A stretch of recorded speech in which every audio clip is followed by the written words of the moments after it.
Hello, everybody, and welcome back to another video. Today, it's gonna be Ielts tips and tricks. Unfortunately, no webcam.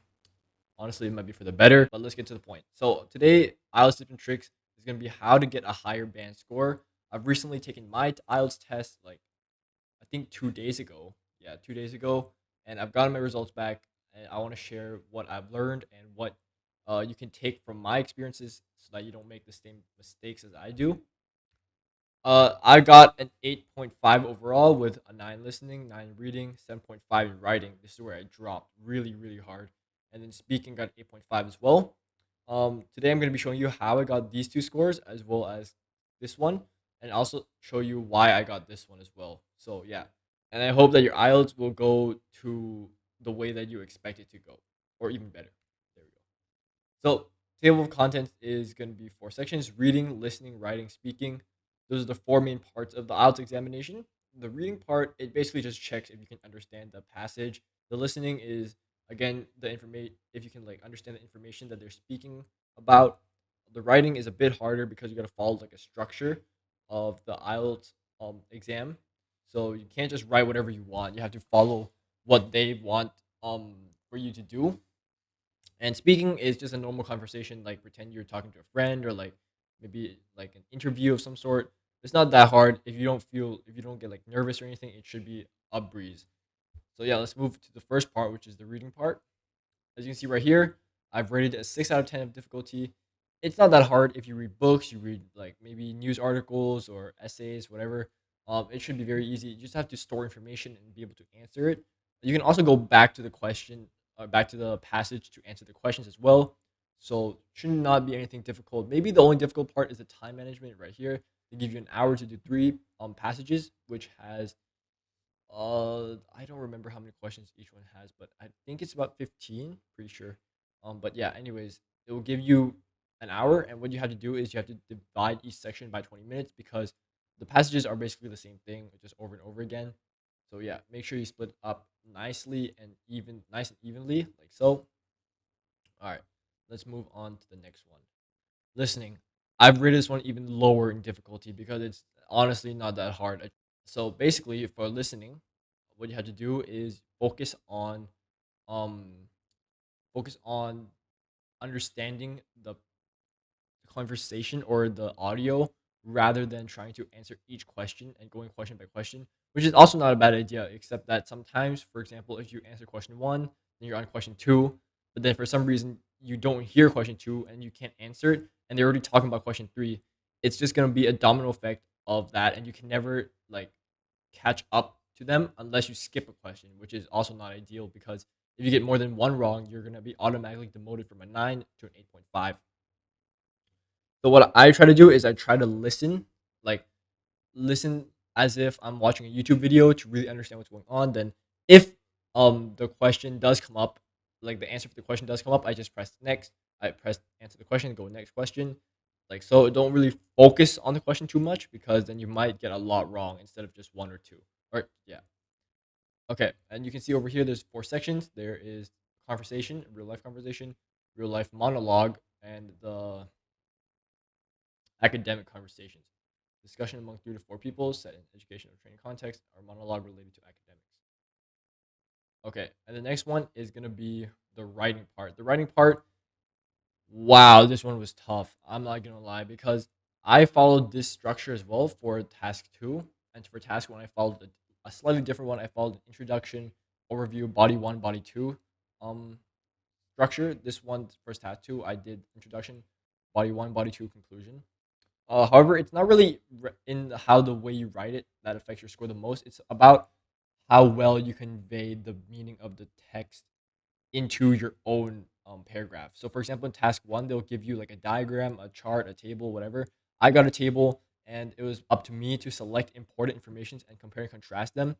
I don't think I did that well. I guess that's why I got a low score, because I wrote more than 150 words, that's for sure. But I kind of only found 2 points that were really different.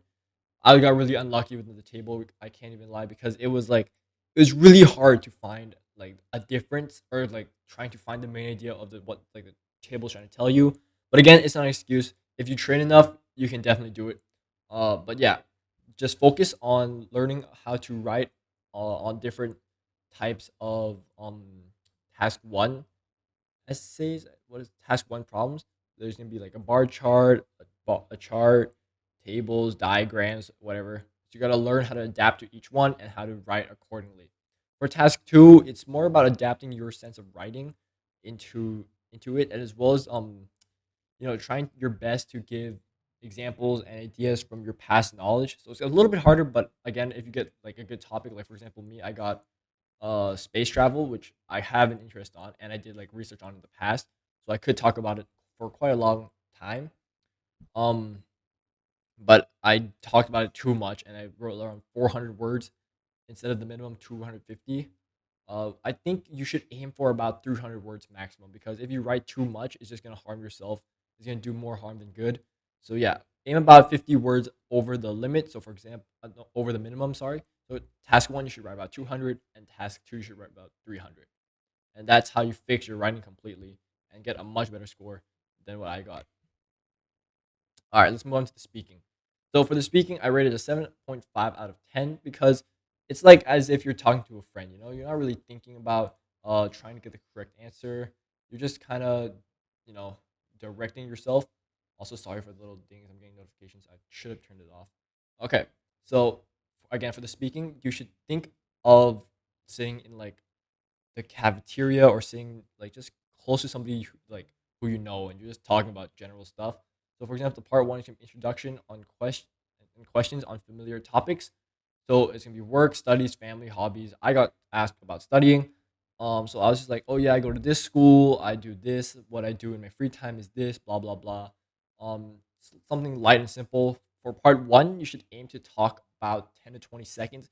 I got really nervous on this part because when I did my mock test, the examiner was quite like, in a hurry, I guess, and he kind of cut me off like in 5 seconds. Just next question, next question. But it's again, it's a mock test, so not that serious. But when I went to the actual test, I thought it was gonna be the same thing.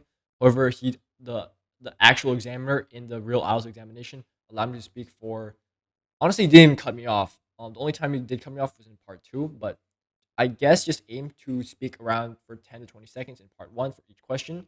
And then for part two, you'll be given a slip or like a topic to talk about. I got uh oh yeah. When was the time that a shop has treated you exceptionally well? I talked about my experience with T-Mobile and getting a SIM card in America because it's really stressful, and then the SIM card process really like helped me. They did everything for me. They made me feel like everything's gonna be all right.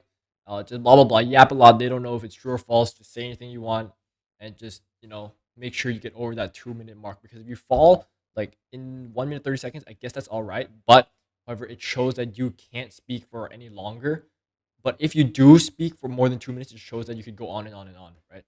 I'll also give bullet points in part two for you to use as like a guideline for your speaking.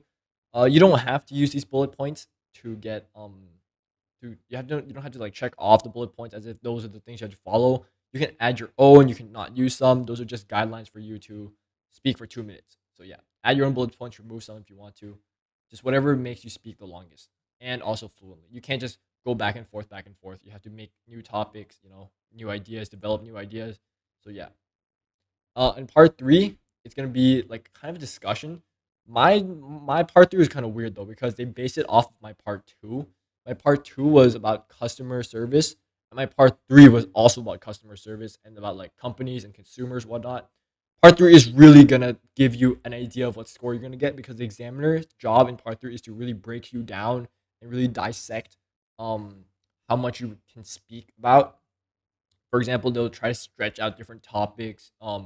Like if you could be talking about dogs, and the next thing you could be talking about like I can't even think of one right now, but maybe like construction, like buildings and architecture and whatnot. If you get hard questions in part three, it is very likely that you'll get a band seven and above because that's where the examiner is trying to make sure you understand every word. For example, in my part three, they were like using advanced words like how much power does the consumers hold during the company when the companies do something like something like that. I forgot, but honestly, I was really happy when they gave me like some harder, more difficult words because it really shows that I was able to answer part one and part two to the point where they think I can answer these hard questions in part three. Um, some people might have told you to use advanced vocabulary like plethora or uh like minutiae or whatever. Those words, do not use them if you do not understand what they mean and if you do not use them in your everyday life. Because for example, you can just for plethora, right? Who has ever heard somebody in real life say plethora? Literally, no one has done that. Like I can be talking to you one day and go, "Oh yeah, yesterday I ate a plethora of food." Just say I ate a lot of food. It doesn't make your speaking sound better. Matter of fact, it makes it worse because it just shows that you're trying to push in a lot of keywords to get that higher band score that you really don't need to. And I feel like if you were just use words you understand and use it well, that's all. That's enough. That's really enough to get an 8 or like a 9 even. The reason I think one of the reasons I didn't get a full 9 though is because in part two I was going back and forth a little bit. Because at the end I was starting to panic a little bit because I've used all my ideas from that 1 minute prep time, and I really really just couldn't think of anything. So I kind of went back to like the first one. So yeah, that's kind of annoying, but it's okay. You know, if you prepare well, you should ace every single part. Just be aware of writing the most, put the most priority on writing, as that would be the hardest part. Other than that, everything should fly by. Make sure to use a bathroom before the test. During the day before the test, make sure to get a good night's rest. And I started my day off with the speaking, which really boosted my confidence because I was like, oh yeah, I did really well in speaking. I can ace the rest. So maybe you should try starting the day off with speaking as well. Maybe that works. Maybe that doesn't. Up to you guys. Whatever you feel the most confident in. Best of luck during the test, and make sure to, if you get higher than a band 7 watching this video, make sure to subscribe, like, and comment, guys.